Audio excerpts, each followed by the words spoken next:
ஒரு ஊரில் 2 நண்பர்கள் வாழ்ந்துட்டு வந்தாங்க.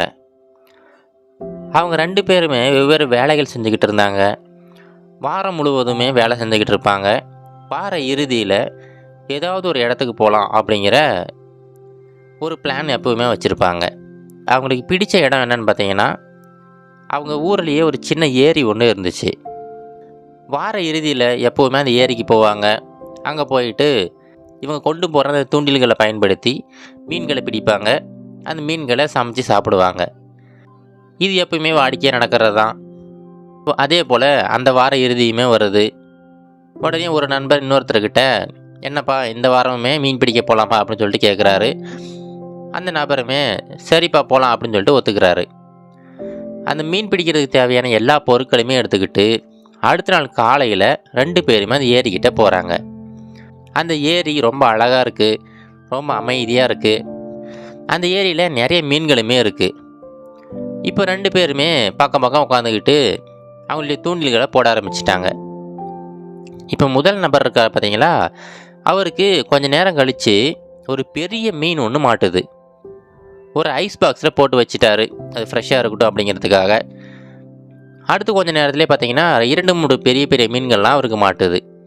எல்லா மீன்களையுமே ரொம்ப மகிழ்ச்சியோடு அவர் எடுத்து அந்த ஐஸ் பாக்ஸில் போட்டு வச்சுட்டாரு. இப்போது 2வது நபர்கிட்ட, என்னப்பா என்னாச்சு, நீ ரொம்ப நேரமாக தூண்டில் போட்டுக்கிட்டு இருக்க, ஒரு மீன் கூட சிக்கலை போலியே அப்படின்னு சொல்லிட்டு பரிதாபமாக விசாரிச்சுக்கிட்டு இருக்காரு. அதுக்கு 2வது நபர் கொஞ்சம் பொறுமையாக இருப்பா, உடனேவா மாட்டிடும் அப்படின்னு சொல்லிட்டு அவரை சமாதானப்படுத்திக்கிட்டு இருக்காரு. அடுத்த ஒரு சில நிமிடங்களில் பார்த்தீங்கன்னா, இந்த 2வது நபரோட தூண்டிலில் இதுக்கு முன்னாடி இந்த முதல் நபர் பிடிச்சார் பார்த்தீங்களா, அந்த மீனை விட ரொம்ப பெரிய ரொம்ப அழகான ஒரு மீன் மாட்டுது. அந்த மீனை இந்த 2வது நபர் எடுக்கிறாரு. எடுத்துட்டு மறுபடியும் ஏரிக்குள்ளேயே போட்டுறாரு. இந்த விஷயம் இந்த முதல் நபருக்கு ஒன்றும் புரியலை. என்னாச்சு இவருக்கு, நல்ல பெரிய மீன் தானே, எதனால் விட்டாருன்னு தெரியலையே, சரி ஏதாவது காரணம் இருக்கும், நம்ம அப்புறமா கேட்டுக்கலாம் அப்படின்னு சொல்லிட்டு அவருமே அவருடைய வேலையை பார்த்துக்கிட்டு இருக்காரு.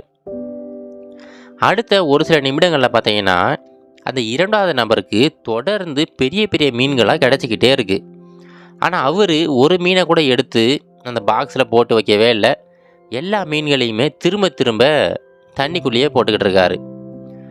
இதை பார்த்துட்டு இந்த முதல் நபர் கேட்குறாரு, ஏன்ப்பா அப்படி பண்ணுற, நாம் இந்த மீன்களெல்லாம் பிடிச்சி நம்ம ஃப்ரெஷ்ஷாக சமைச்சு சாப்பிட்லாம், நம்மளுடைய வார இறுதியை ரொம்ப மகிழ்ச்சியாக கழிக்கலாம் அப்படிங்கிறதுக்காக தான் அங்கே வந்தோம். ஆனால் நீ என்னடானா கிடைக்கிற எல்லா மீன்களையுமே எடுத்து எடுத்து திரும்ப போட்டுக்கிட்டே இருக்க, அதுவும் அந்த மீன்கள்லாம் பெரிய பெரிய ரொம்ப அழகான மீன்களாக இருக்குது, எதனாலப்பா தூக்கி போட்டுக்கிட்டு இருக்க, என்ன காரணம் அப்படின்னு சொல்லிட்டு முதல் நபர் 2வது நபர்கிட்ட கேட்குறாரு. அதுக்கு அந்த 2வது நபர் என்ன சொல்கிறாருன்னா, அது ஒன்றும் இல்லைப்பா, இப்போது நாம் கொண்டு வந்திருக்கிற அந்த பாத்திரம் இருக்குது பார்த்தியா, அந்த பாத்திரம் ரொம்ப சின்னதாக இருக்குது. நாம் ஒரு தோசை சட்டி மாதிரி கொண்டு வந்திருக்கோம்ல, அதில் தான் நம்ம எப்படி மீனெல்லாம் போட்டு வறுத்துக்கிட்டு இருப்போம். நான் பிடித்த எல்லா மீனுமே அந்த தோசை சட்டியை விட ரொம்ப பெருசாக இருக்குது. அதனால் அந்த மீன்களை நம்மளால் சரியாக அந்த தோசை சட்டியில் போட்டு வறுக்க முடியாது. அப்படி எப்படி நம்ம சாப்பிட முடியும்?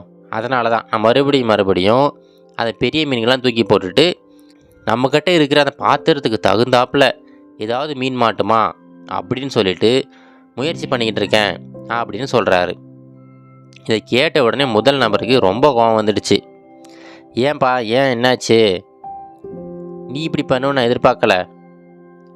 இப்போது ஒரு பெரிய மீன் சிக்கிச்சுன்னா அந்த மீனை அப்படியேவா எடுத்து நீ அந்த பாத்திரத்தில் போட்டு சமைக்க போகிற, அந்த மீனை நீ கட் பண்ணி சின்ன சின்ன பீஸாக மாற்றிக்கலாமே. அதை தவிர்த்துட்டு இவ்வளோ நேரமாக நீ பெரிய பெரிய மீன்கள் கிடைச்ச எல்லாத்தையுமே தூக்கி போட்டுட்ட. இப்போது கிட்டத்தட்ட சாயங்கால நேரமே ஆயிடுச்சு, இப்போ நம்ம கிளம்பி போக வேண்டியதுதான். இப்படி தேவையில்லாமல் எல்லா வாய்ப்புகளையுமே வீணடிச்சிட்டியப்பா அப்படின்னு சொல்லிட்டு அந்த 2வது நபருக்கு புத்திமதி சொல்கிறாரு. இப்போவே இந்த கதையில் வந்தது போல தாங்க, இந்த 2வது நபர் போல தான் நம்ம உலகத்தில் நிறைய மக்கள் இருக்காங்க. அவங்களுக்கு ஒவ்வொரு நாளுமே நிறைய ஆப்பர்ச்சுனிட்டிஸ், நிறைய வாய்ப்புகள் வந்துக்கிட்டே இருக்கும்.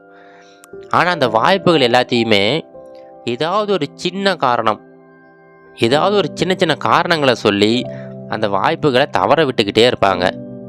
காலப்போக்கில் எல்லா வாய்ப்புகளுமே முடிஞ்சு அதுக்கப்புறம் வாய்ப்புகளே வராத சூழ்நிலை வரும்போது தான் அவங்களுக்கு புரியும், அவங்களுடைய வாழ்க்கையில் எவ்வளவு வாய்ப்புகளை வீணடிச்சிருக்கோம் அப்படின்னு சொல்லிட்டு. அதனால் இதை மட்டும் எப்போவுமே உங்கள் மனசில் வச்சுக்கங்க. எல்லா தருணங்களையுமே ஒரு வாய்ப்புகளாக நினைக்க ஆரம்பிங்க. எல்லா வாய்ப்புகளையுமே ஒரு வெற்றிக்கான பாதையாக நீங்கள் நினைக்க ஆரம்பிங்க. அப்படி நீங்கள் நினைக்க ஆரம்பிச்சிட்டிங்கன்னா கண்டிப்பாக எல்லா வாய்ப்புகளையுமே நீங்கள் பயன்படுத்துவீங்க. உங்களுடைய வெற்றியை யாராலையுமே தடுக்க முடியாது. நீங்களுமே ஒரு பெரிய வெற்றியாளராக மாறுவீங்க. இது கரேஜ் டு ஆக்ட் மோட்டிவேஷன் கதைகள்.